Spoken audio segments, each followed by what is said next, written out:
Hello, my name's Grant and I work for Schwalbe Tyres UK. I've been with the company for 7 years and you may have met me at some of the races or events that we support in the UK. Today we're going to look at and identify the different rim types used in the cycle industry. Firstly, we have the Westwood style rim. This is an older style rim commonly found on sit-up and beg Dutch style bikes. It has a shallow rim bed and no hook to the wall. It has a maximum pressure of 5 bar or around 70 psi. When inflating tyres fitted to these rims, it's crucial to inflate them slowly and take your time with them. The second type of rim system we're going to look at is the Clincher Rim system.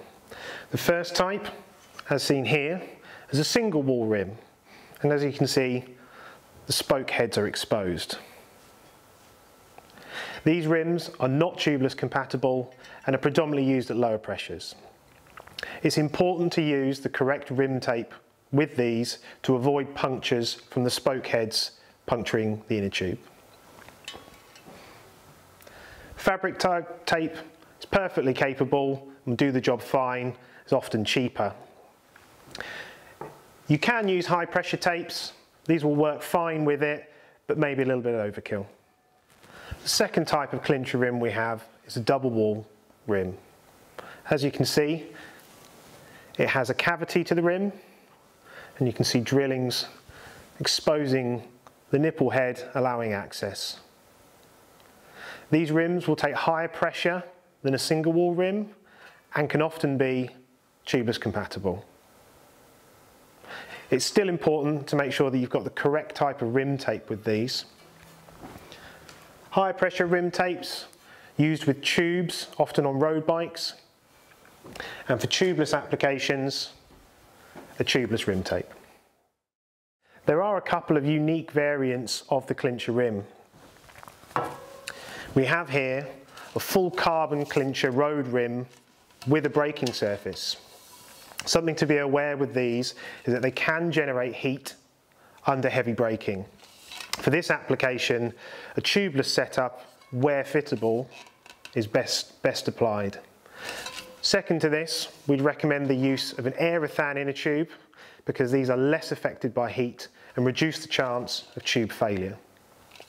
Another example of bicycle rim we have is the most modern iteration of bicycle rim, and that is the Hookless Rim. As the name suggests, it is hookless, where they've removed the shoulder of the rim, and this allows for better mounting or easier mounting. It also improves the tyre's shape and stability when using. It is important to note that when using a hookless rim, that you do not exceed the maximum pressure that the rim manufacturer states.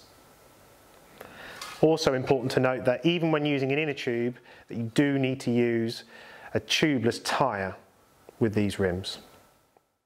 The internal width of a rim is also important to be aware of.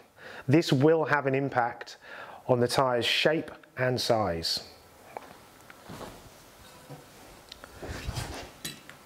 The internal width is measured in between the two shoulders of the rim.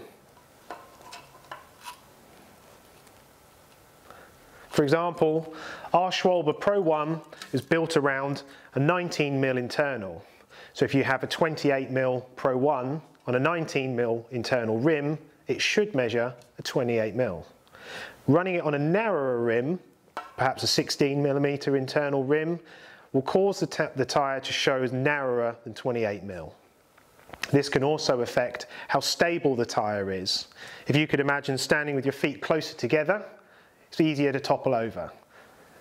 Put your feet slightly wider and it's far more stable. So we've introduced you to 4 different types of rims used in the bicycle industry. And there are a few things to keep in mind when mounting your tyres. The first thing is not to exceed the maximum pressure of the rim. The other thing is just to check that if you are mounting tubeless tyres to your wheels, that the rims are tubeless compatible. It should be written on the sidewall with these. With hookless rims, it's very important to make sure that even if you're running a tube, that you run a tubeless tyre, and the same with a tubeless setup. If you have any questions about the rim types that we've shown you here today, please comment below and we'll do our best to answer your questions.